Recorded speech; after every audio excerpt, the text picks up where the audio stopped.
Welcome back to the podcast and today's episode. On today's episode, I welcome Shane to the show, where we're going to be talking about mindset, health, self-development, and much, much more, I'm sure. So just a quick introduction to Shane, and then we'll dive in. So Shane is a motivational speaker, entrepreneur, and mindset coach. He owns a carver bar and is a retired MMA fighter. Shane started about four businesses in the last 5 years and has sold two businesses of those. Shane came from a rough childhood and drug addiction. So, Shane, welcome to the show today. You've done a lot, a lot of businesses there.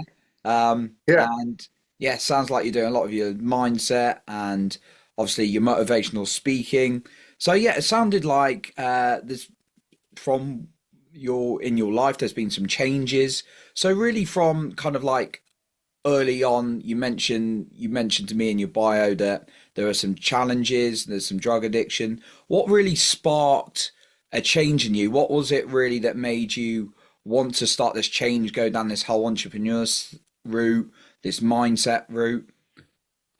Yeah. So interesting enough, I'm a strong believer that where we are in our life and our decisions that we make and the relationships that we have are all deeply tied to the story that we're telling ourselves in our head, right? About us and the world around us. And Mm. for a long time, my story was just all messed up because my mom was a drug addict. My father committed suicide when I was about 13. And that's kind of when I started smoking and drinking and partying. And for as long as I could remember when I was younger, I thought that we were less than. I thought that I wasn't as good as other people. And I justified all the bad things I did because I was like dealt this bad hand, you know?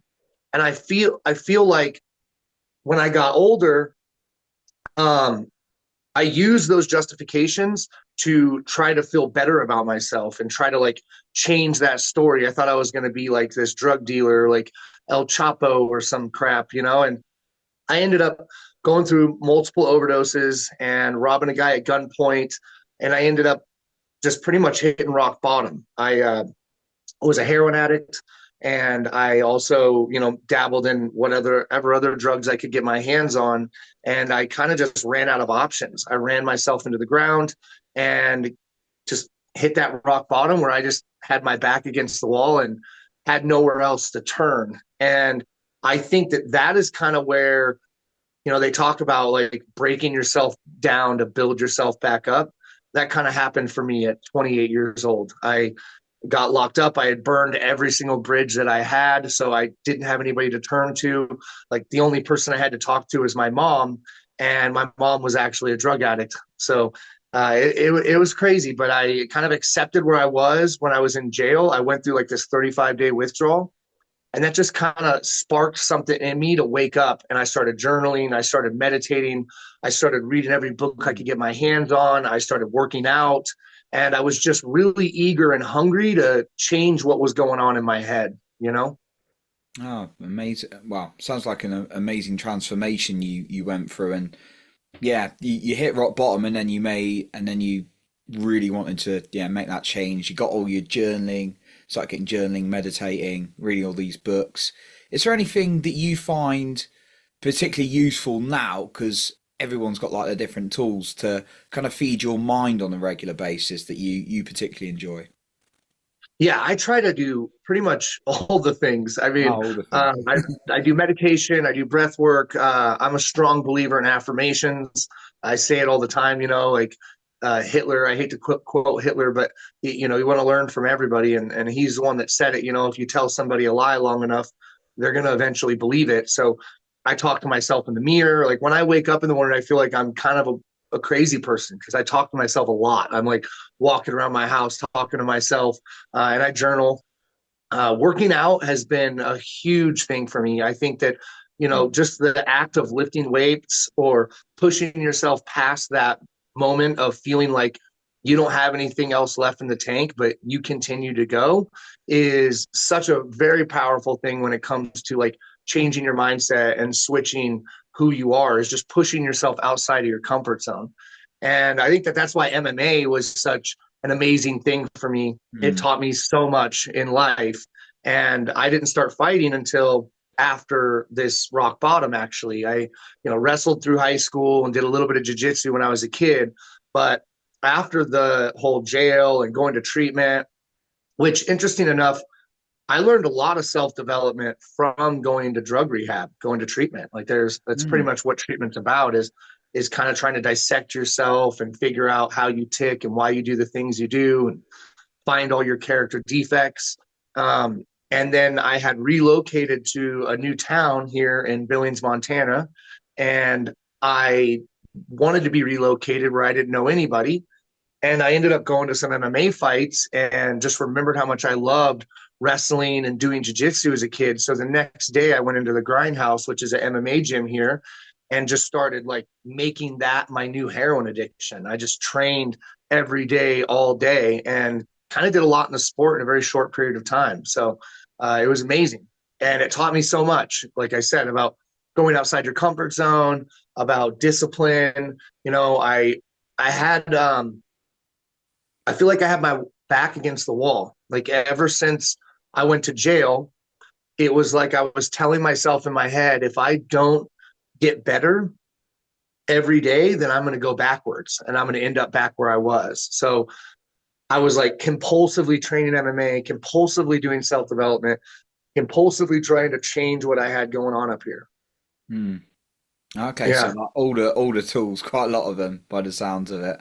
And yeah. Yeah. Yeah. I would definitely say I like meditation. Um, I definitely would say that I feel like at certain seasons of life, uh, certain tools kind of come and go as much as I use them. Like Mm. I don't know if you can relate with that, but like Yeah. I love journaling, but there's like seasons of my life where I'm like, duh, I don't know what to write. I don't know what to say. Mm. Definitely. Yeah, definitely relate. There's sometimes I need to go a bit more into the body. Other times I'm wanting to think things through, get it down on paper a little bit more. So it might be like some Yeah. breath work, might be just getting some things down. Um, so yeah, definitely relate to different seasons. But no, that's cool. You kind of like transformed all that. Just in terms of, you mentioned you moved away, like where you didn't know anyone. Was Yeah. that like to avoid? Was it more out of a choice that you wanted to create a new identity? Was it to get away from certain individuals? Was it to meet new people? Yeah, just be interesting to hear that a little bit. Yeah, definitely. Like the funny thing is that I also moved from California to Montana to kind of Mm. change my life around, but it didn't work because I wasn't ready for the change.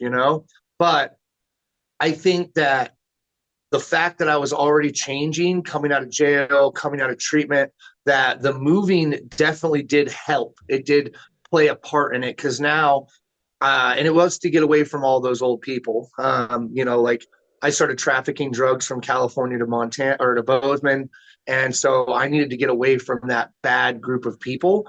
But I also, because I was already working on changing myself and I was already doing these tools every day, I Mm. didn't try to find or seek out those kinds of people. I was actually just revolving myself around all the fighters and all the people that were trying to grow and trying to be better. And I was conditioning and working out. And it's funny because a lot of people were like, man, are you scared that you might relapse? And I was like, dude, that's why I think MMA was so powerful for me because I'm Mm. looking at the nutritional facts on the things I'm eating. I'm not going to, drink a beer or do drugs. I'm trying to be like optimal shape, and just prime athlete. So it was great.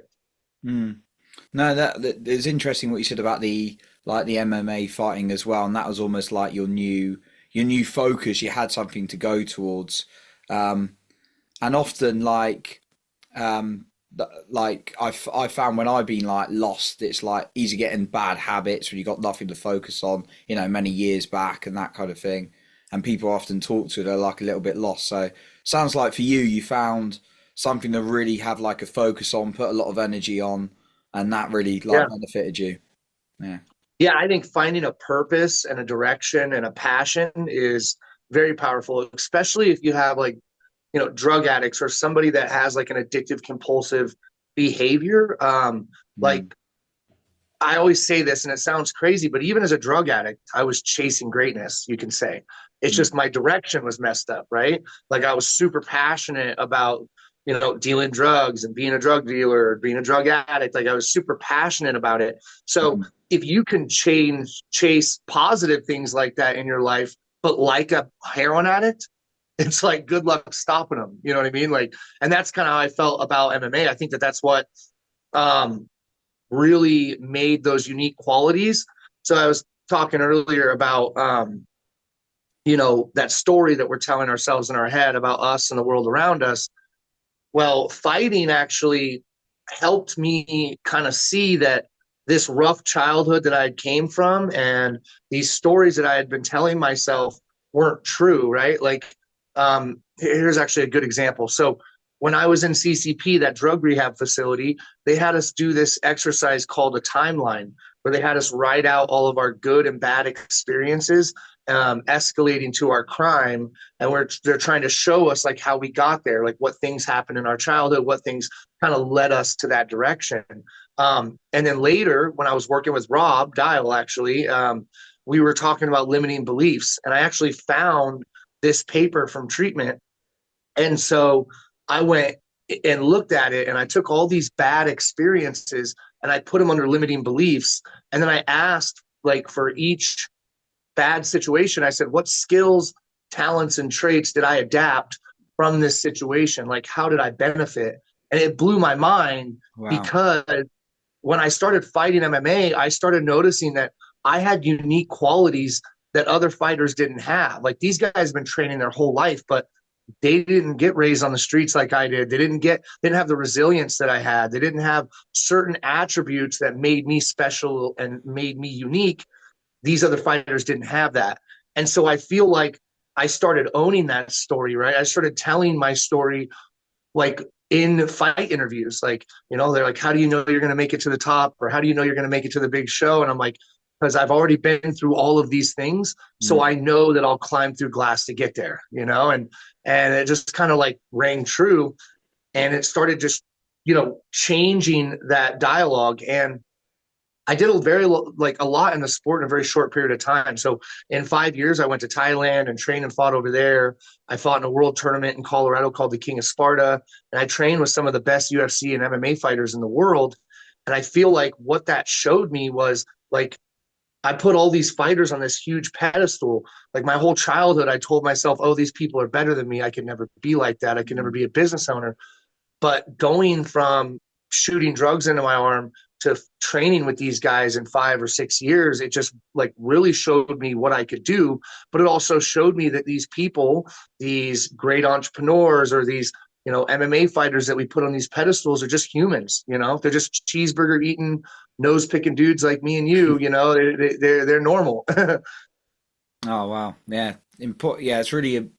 I found that as a key one. Like you sometimes look at people and you're like, wow, wish I had their life, but actually, you got that greatness in you, and you're like recognizing all your resilience, all the things you went through, and actually you thought, yeah, they're just human being like me or you. So They yeah, are. that's really Yeah. really powerful one. I was going to ask you a little bit about your businesses. You started your Yeah.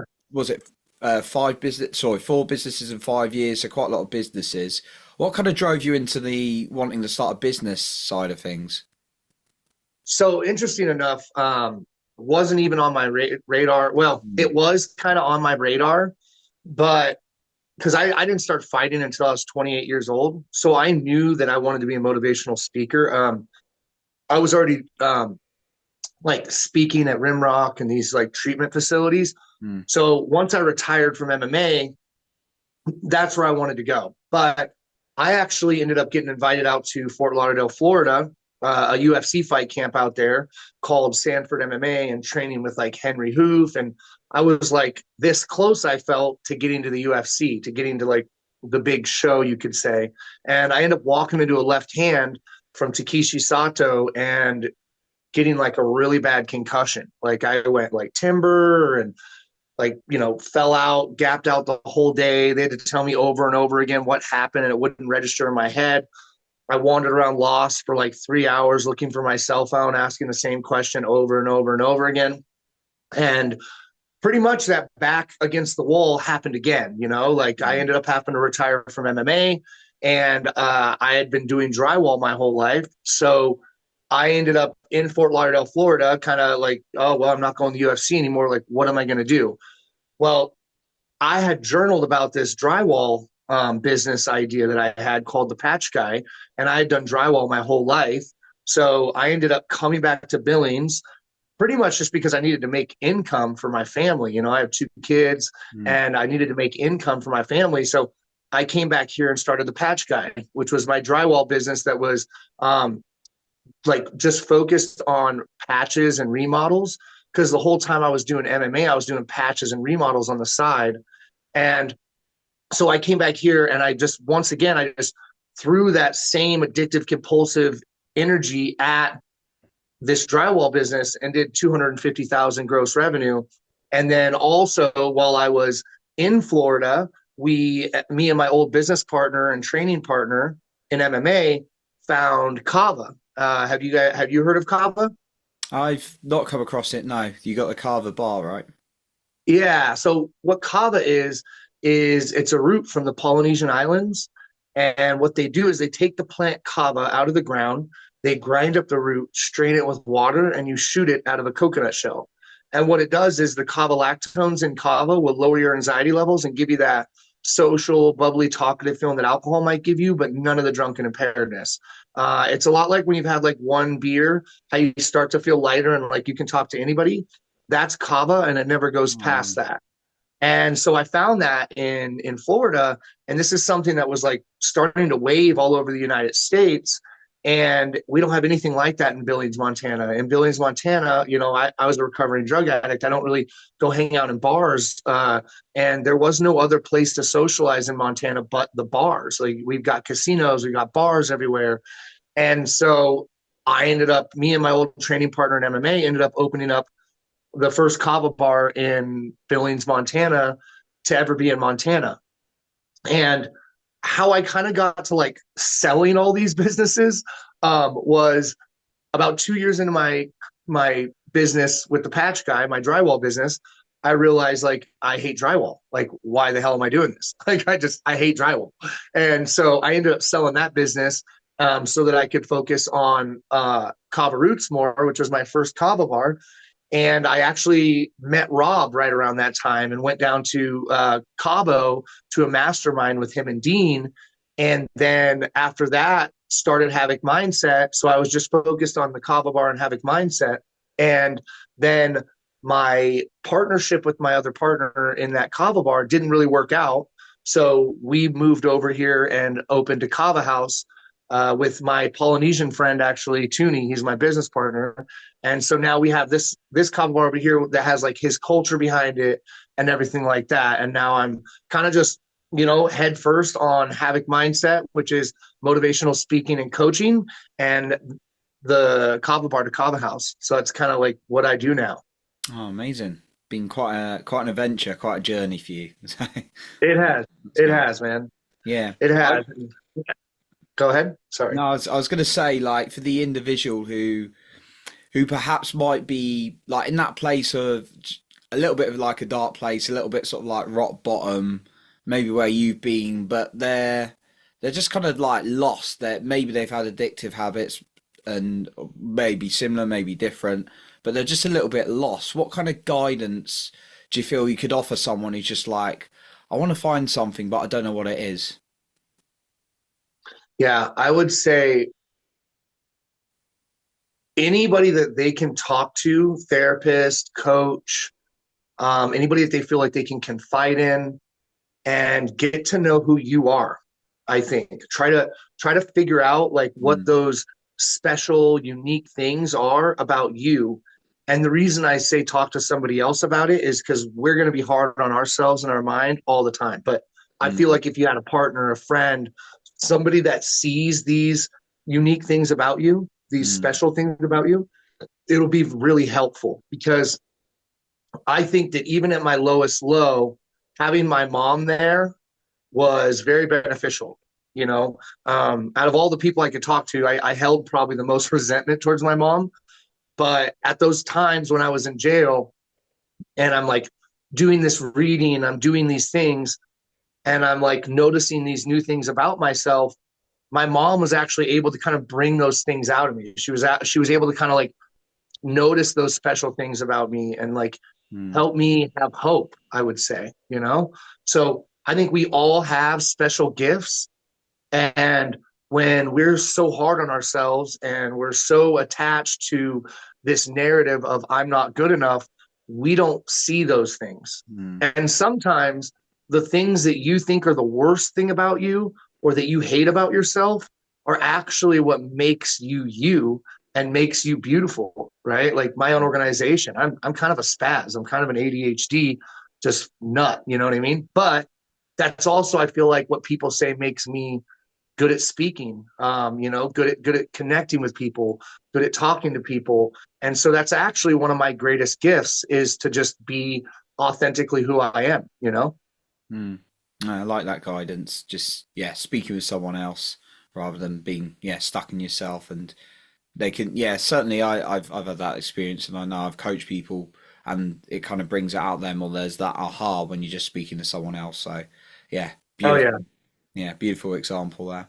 Shane, just before we like wrap up, I wanted to ask you, like, you're doing a lot of things, like, how do you sort of like manage your time? Because I'm always curious to hear how people are kind of like juggling these multiple things. Is it kind of just like prioritizing, having a clear plan each week? Yeah, just be Uh, interesting to hear. I would honestly say that my multiple things is probably what's held me back, probably over like the last 4 or 5 years. But it's molded itself to where everything's kind of interwoven together now. So like my Mm, kava bar, right? Like what's cool about a kava bar is everybody that's goes there is trying to be 1% better.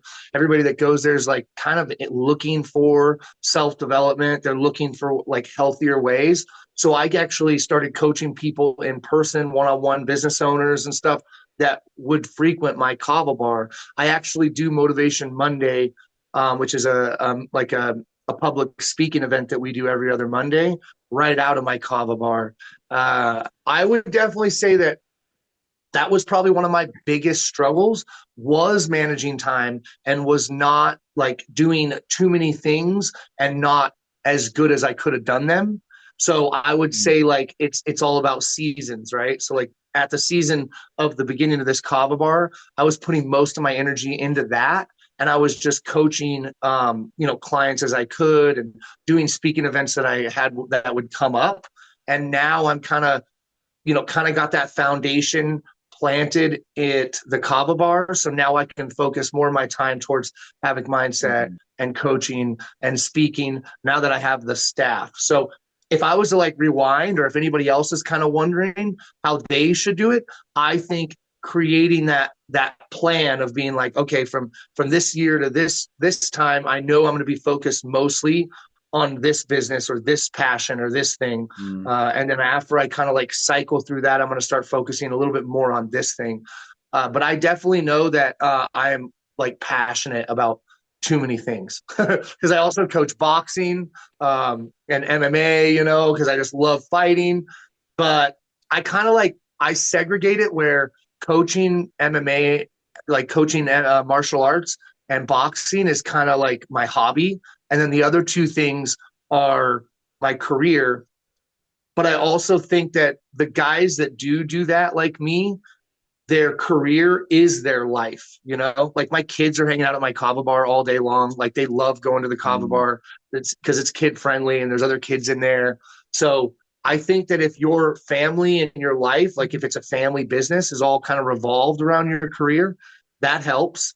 And then another thing that I'm actually just kind of really mastering, I feel like, is something that Elon Musk does, right? So Elon Musk has like 7 different businesses or whatever, right? And from what I read, like Mondays he focuses on SpaceX, Tuesdays he focuses on Tesla, right? Like he just has like different days for different businesses. And the people that work for him know, like on Monday, don't mess with him about this because he's just doing SpaceX. So I guess I would just say it's definitely still a work in progress, but Mm, I'm fine tuning it right now. mm. Beautiful with the seasons as well, like that. Just like and Oh yeah, yeah, that's always yeah, a I would agree. good approach.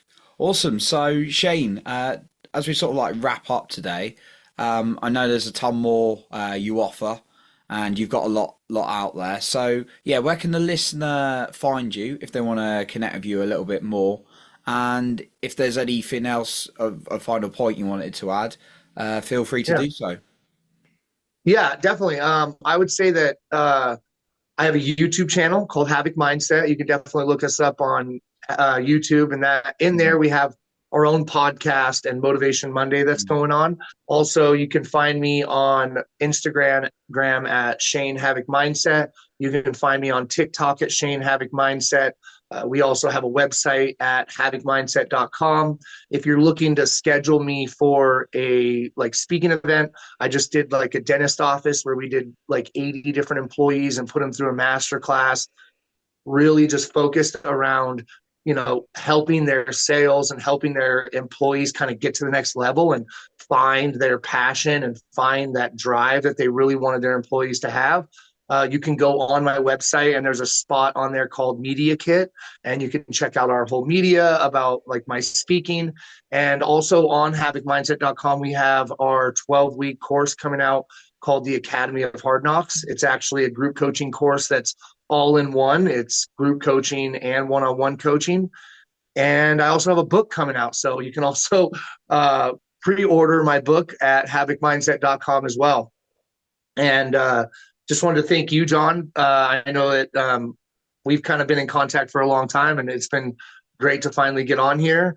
And I think that like the last message that I would give everybody is to really try to understand that you do have unique, special things about yourself, and try to change that story in your head that you have about yourself if that story is telling you that you're not good enough or that you're less than. And that's probably what changed my life forever, was changing that Mm. story in my head. Changing that story, changing your life. As the quote goes, I think it's I can't remember who said it, but that always stuck with me as well. So great final Yeah. point. So yeah, thank you, Shane, for coming on today. Appreciate you. Thank you, John. And it was great. So that concludes our episode for today. And remember to lead with your heart and not with fear.